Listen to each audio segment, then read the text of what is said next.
As you know, I've just come back from Thailand, from the annual meeting we have on the anniversary of Luang Por Chah's birthday.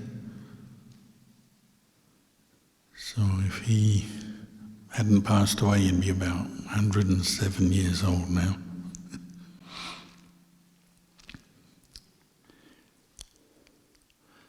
And ever since he was alive, it's the day, or been one of the days anyway, when all his Sangha students come together to express what we call mudita. While he was alive, express mudita for the teacher on his birthday, and since he passed away, well, just to still express our gratitude and to remember him and his teachings, his life, his teachings. So there were over 500 senior monks.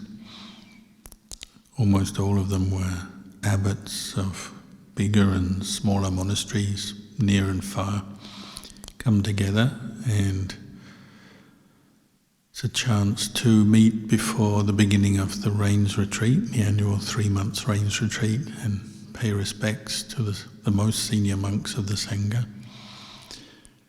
but also have a meeting, discuss various points of Dhamma and Vinaya, so the teachings and the monastic discipline, and discuss any issues that may come up in different monasteries or in the practice that monks have done, whether they have any problems teaching or running monasteries or applying the Dhamma and the Vinaya in the modern age, sometimes with problems that come up associated with the modern society, which maybe aren't specified so much in the time of the Buddha, so we don't have them in the suttas or the Vinaya texts, but still can be resolved through some discussion and application of the practice as we know it. Sometimes come together and just discuss things like maybe that a monk has passed away, or is very sick, needs care. Monk's passed away, maybe there's a funeral to be arranged. Discuss the new monasteries that come into existence, because there's a whole process by which what we call branch monasteries of the Ajahn Chah Sangha begin. Often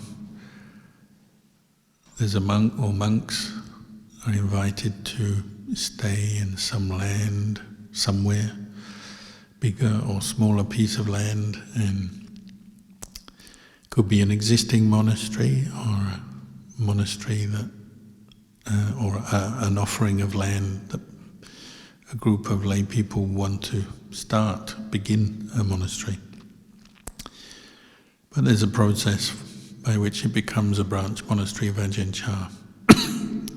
A period of many years where it's put under consideration, that land, that monastery, to see whether it's a suitable place for monks to live and practice, to see if the monks can stay there, to see if the lay support is adequate, and so on. And then every year there are some new branch monasteries are accepted, and then there's new monasteries which begin the process of becoming branch monasteries, but they're not yet considered official branch monasteries, and so on. So we had a meeting for about 5 hours. So for some of the monks who came from colder climates like Melbourne in the winter, it was very hot, but actually at the end of the meeting, the Thai monks and the foreign monks were sweating just the same. Just shows you when human skin, human bodies, whether they're Asian, Western, or any other kind of person, whatever the ethnic background, when they're exposed to heat for long periods of time. In Ajahn Chah's monastery, traditionally the fans don't really reach everybody. They have fans in the hall, but they're limited. So everybody got hot, everybody was sweating, everybody's robes got soaked with sweat by the end of the meeting. So we all had that one thing in common. But it also reminded everyone of the way Ajahn Chah taught.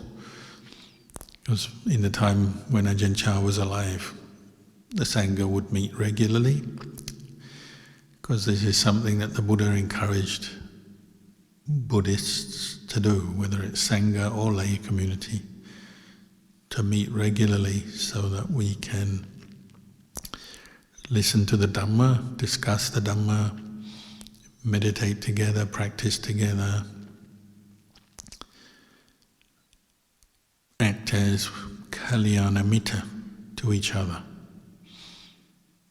So frequent meetings of Sangha and laity was something the Buddha encouraged.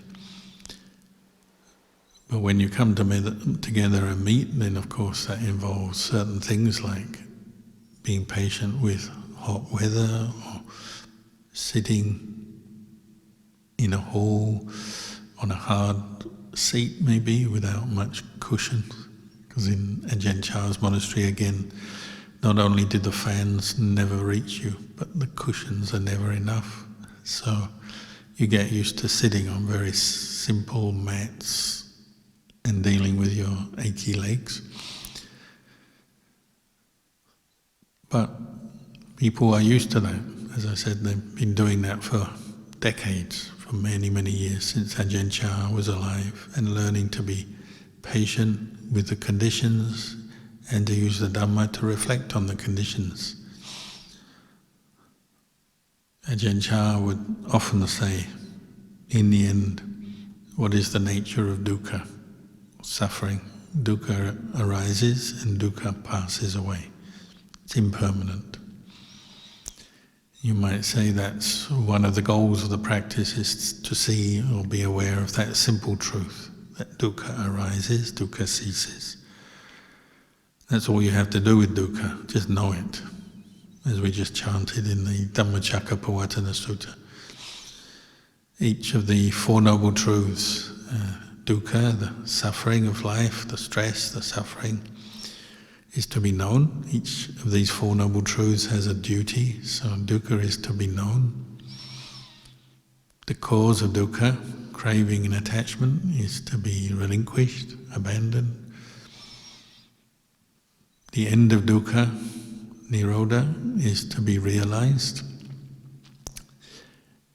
In the path that leads to the end of dukkha, magga, is to be cultivated. So when you're in a meeting and it's hot and your legs hurt, you just contemplate dukkha arising and ceasing. And that's all you have to do. You don't have to react and get upset, complain. You just know, oh, it's like this. When it's hot, it's like this. Come back to this hall, it's cooler, colder for some people. Another kind of dukkha. Cold air arises, passes away, affects your body one way. Hot air arises, ceases, affects your body and a feeling in another way. Dukkha arises, dukkha ceases. So going back to Ajahn Chah's monastery always reminds us of some of these basic practices, practice of mindfulness, and then applying the techniques of vipassana, contemplating impermanence, anicca, dukkha, anatta, not self. in all situations, whether it's a meeting of the Sangha or walking on alms round, eating your food, going here, going there, doing your thing. We've all practiced that before, and when you meet others who have practiced, then it reminds you it's something everyone can do on one level or another.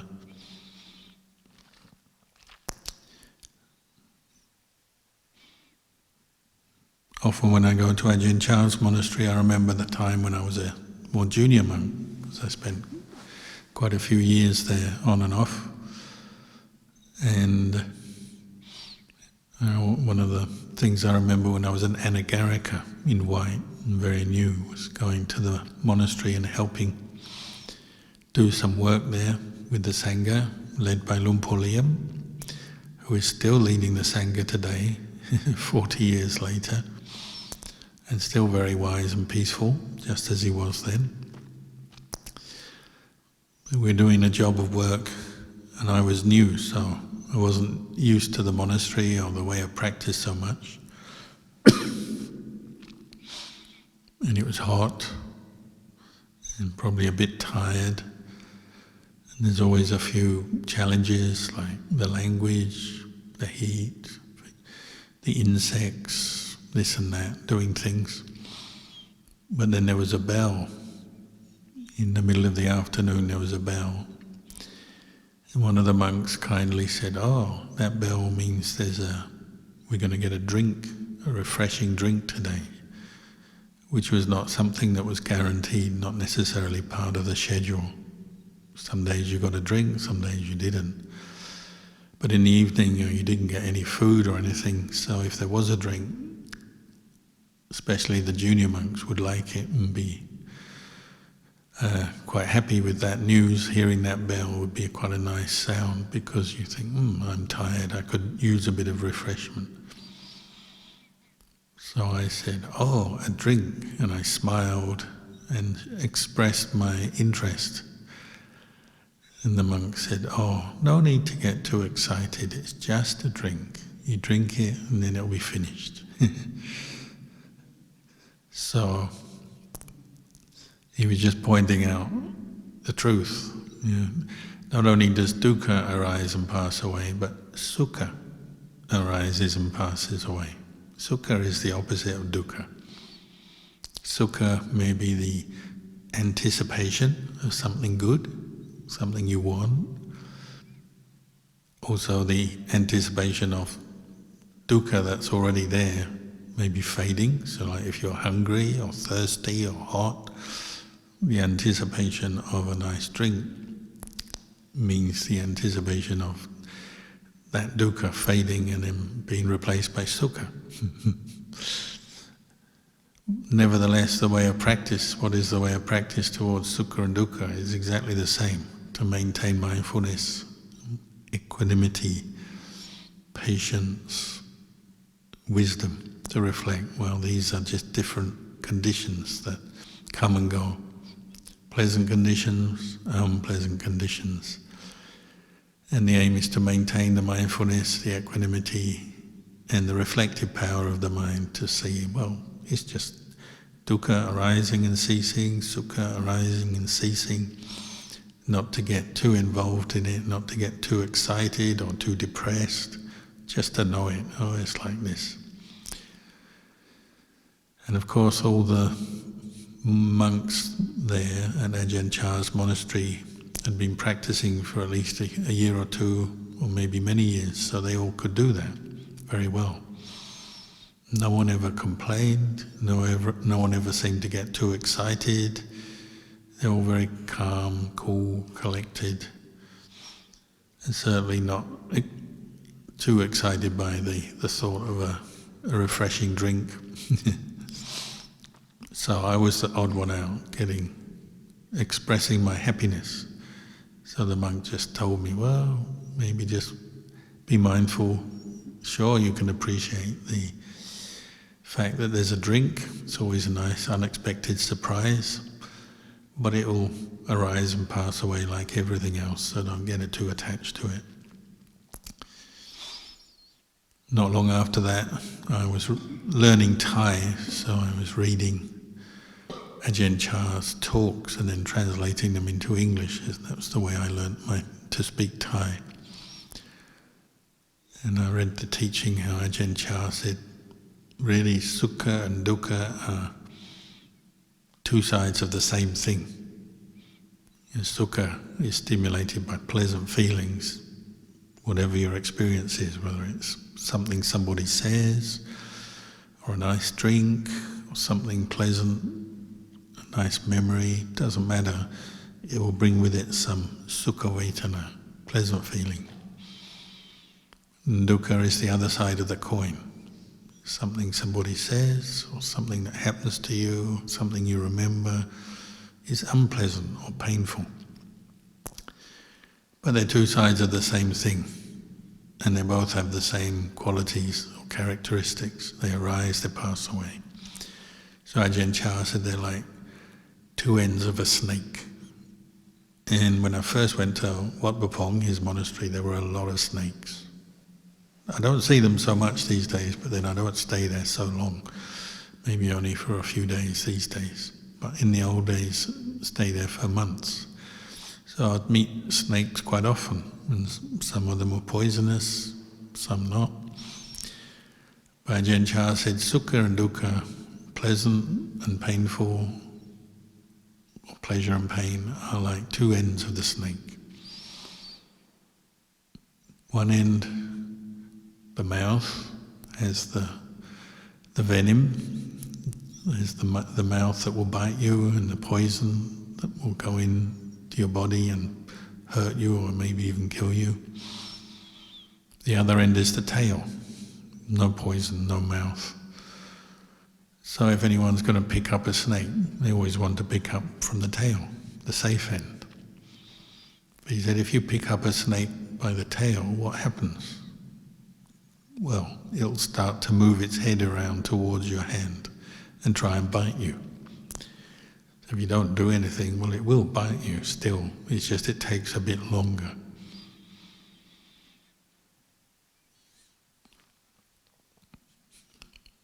So he's just illustrating this point.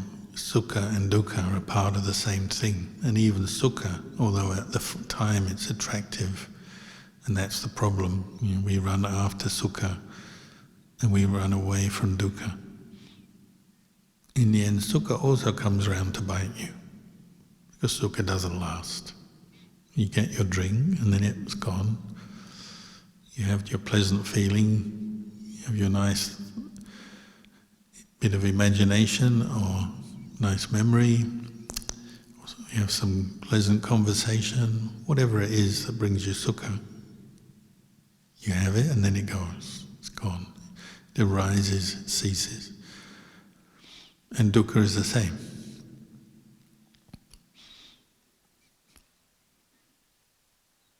So this is, like you might say, the heart of the practice. And something that Ajahn Chah really emphasized is to understand how easily we fall prey to Sukha and Dukkha and all the different mental states and behaviors, outward behavior and inner mental behavior that arises because of our attachment to Sukha and Dukkha. Because you want more Sukha, thinking that's what will make us happy, that's what we need in life. And we always try and get away from Dukkha, because we think that will be the best thing. But it's kind of a lost cause, because you can never quite get enough Sukha. Sukha will never quite last long enough, even if you got it. And Dukkha will keep returning. Even though it's impermanent, it goes away and then it will come back again. And you can never quite get away from it, even though you try to.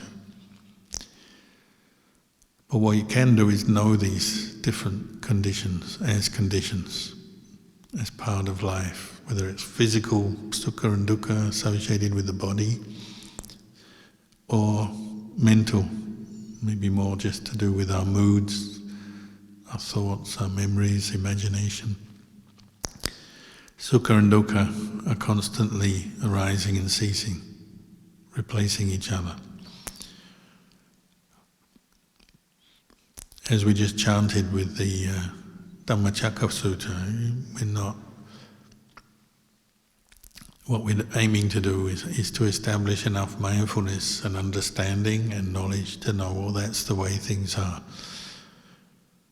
to counter the kind of natural tendency to think that if I can get more sukha, I'll be happy, that's the way what I should aim for, that's my goal in life, which we call Kama Sukhalikana Yoga.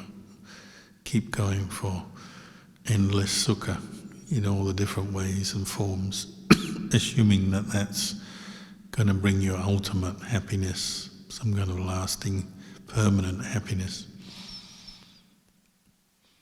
The way of dukkha is probably easier to understand. It's never going to bring you happiness, endlessly causing yourself harm, but sometimes we still get it wrong and we think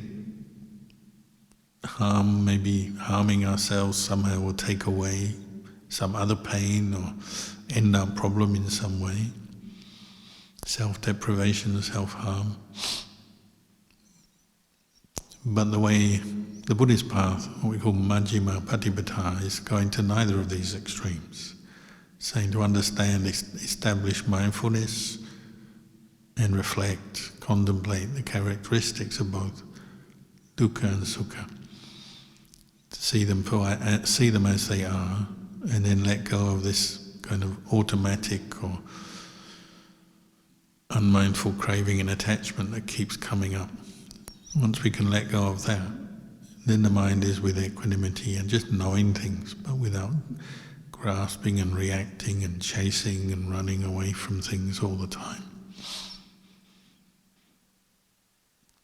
So going to Ajahn Chah's monastery always reminds me of that kind of initial practice that I learned, and then it's like a review. Am I still doing that practice over the years? Hopefully I've learned to do it a bit better than I did before, but you never know. Sometimes people lose their way or stray or give up, just stop practicing, or get too caught up in other things to the point where they forget to do the practice. And it can happen. That's another reason why we continue to meet over the years, whether it's on a formal occasion like Ajahn Chah's birthday anniversary, or just in a monastery. We meet every day for meditation, teaching, chores, different activities. You meet, well, sometimes you get good reflection from others, other practitioners. See them practicing, that can help you do your practice. So, say when you come to meditate, you see other people meditating, maybe you try harder. We all know when you're on your own, it's so easy just to quit and say, oh, I'm tired, I'll stop. When you've got something else to do, I'll stop. Or your phone rings, oh, I'll look at my phone rather than meditate. Or even just not start meditating in the first place because you've always got 101 other things you could do. So meeting together with others often brings up effort, we try harder. Also it reminds us that this is something important, valuable. It's valuable to practice. Not just meditation, but other things as well, say like following the precepts, 5 precepts, 8 precepts, 227 precepts, 10 precepts of a novice, whatever you're practicing with, whatever level practice you're at. Precepts is just a kind of title we use. It's a sort of description and practice of the monastic discipline, personal restraint, being aware of what we speak, what we say, what we do, but using guidelines, different practices, guidelines for training that. And sometimes we undertake these precepts, or say in a monastery you undertake to follow the monastic code of discipline, the etiquette, the ways of practices, things we've got to do, things we can't do, but you still forget. So when you meet others, sometimes it reminds you, you see them following the rules, it can help you to follow the rules. Or maybe it reminds you of a rule you completely forgotten all about, or a practice that you're not sure about, or you just weren't doing or didn't want to do, because we also have to deal with our own resistance. So group practice or meeting from time to time can help. Or even as a layperson, you come into a monastery and you practice for a while, then go home, can help you, remind you of the way of practice. You get some group energy from others as well as yourself. It's also a time to give something back, and that's part of our practice, and you often get good energy from giving as well. So you live in a monastery or you take part in activities in a monastery, it's a time where you can give just to help look after the place, or even practicing meditation is a form of giving, because you're supporting others by doing your practice and they can see that, witness that.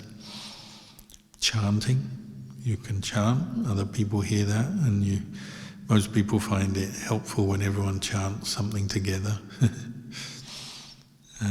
You go to Ajahn Chah's monastery, say when you get 500 monks all chanting the same thing, very powerful energy, powerful feeling. So you get a certain benefit when you practice in a group. Doesn't mean to say you always have to practice in a group. Being in a group for too long can have its disadvantages. Sometimes we talk too much, we get distracted by each other, or we have different mental defilements stimulated, like this person, don't like that person, and so on. So we also have times when we go off on our own to have peace, quiet, seclusion, reflect on ourselves, our own practice as well. But what most people find is a good balance is helpful. You have time on your own and time with others.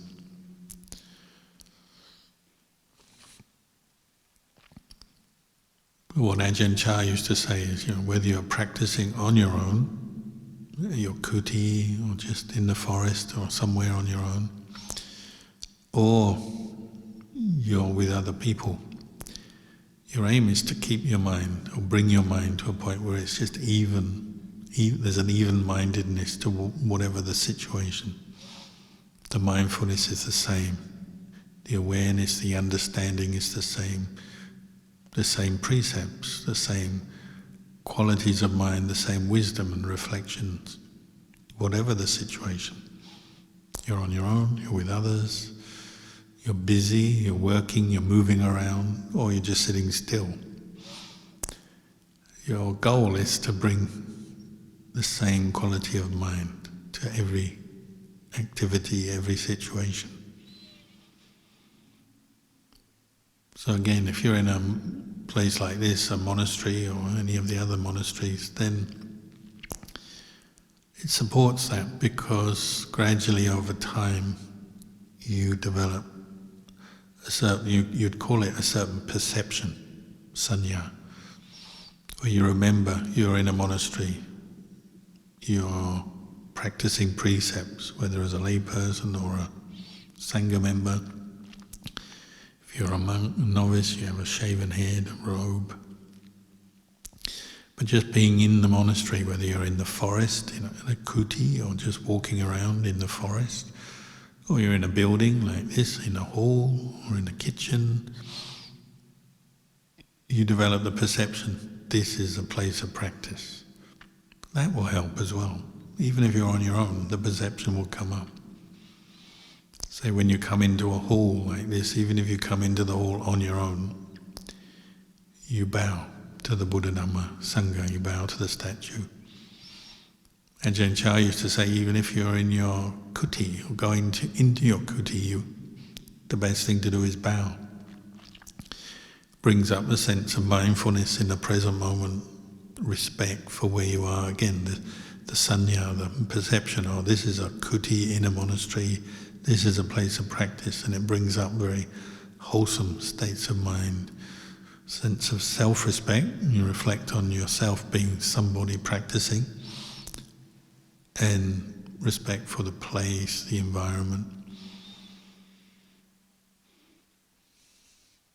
So these are some of the benefits you get from being in the monastery, training, and then meeting together, even if it's many monasteries come together to meet, or you're just in one monastery and the members of that community meet. You get benefit from that.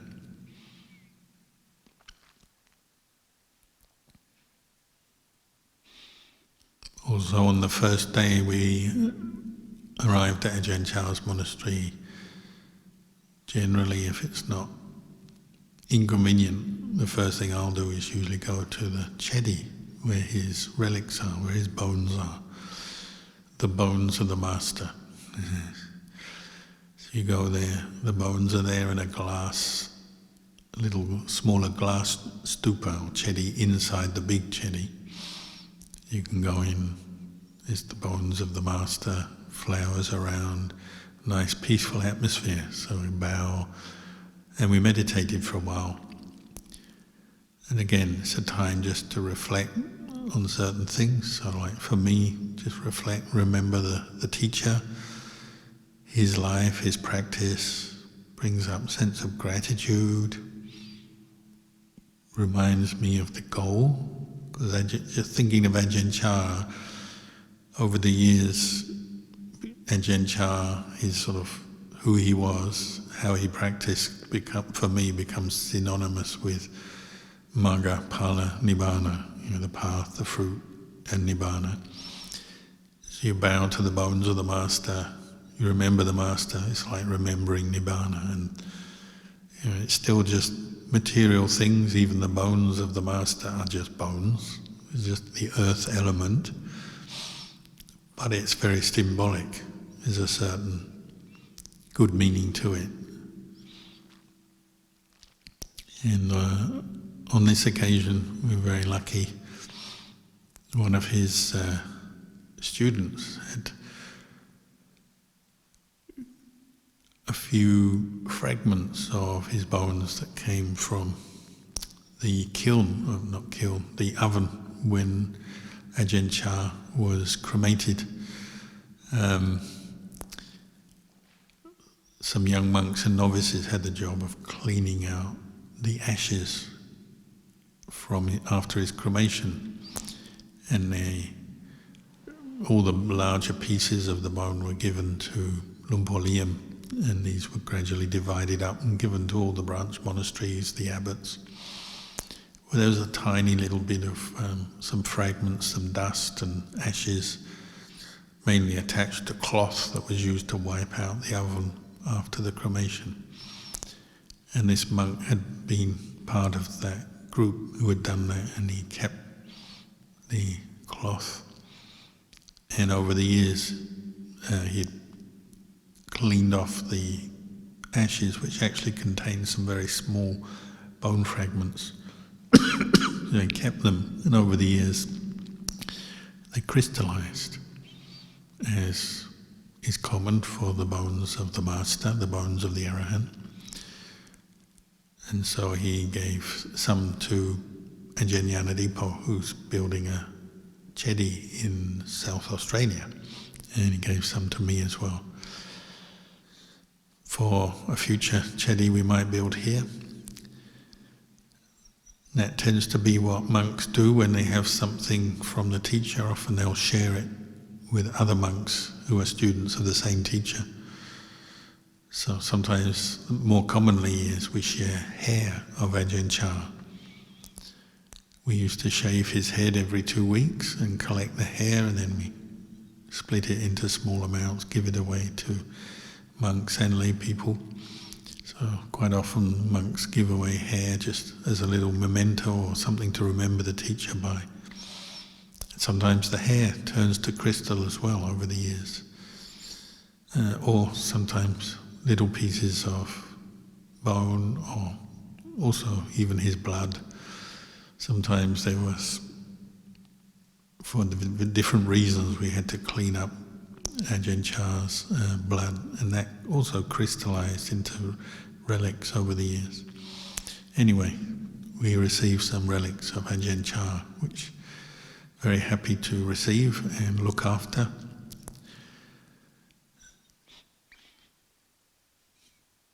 So bowing to the bones, the relics of the Master, tends to bring up very wholesome dhammas, because you're thinking of the Master. You don't know for sure what Ajahn Chah's mind was like. If he was an arahant, then very pure mind, free from greed, anger, delusion, the highest kind of mind a human being can aspire to. So we believe that, but we don't know for sure. But having lived with Ajahn Chah, fairly sure he was a very peaceful, wise human being. Don't have any doubt about that. And his presence was certainly very powerful, kind of peaceful presence.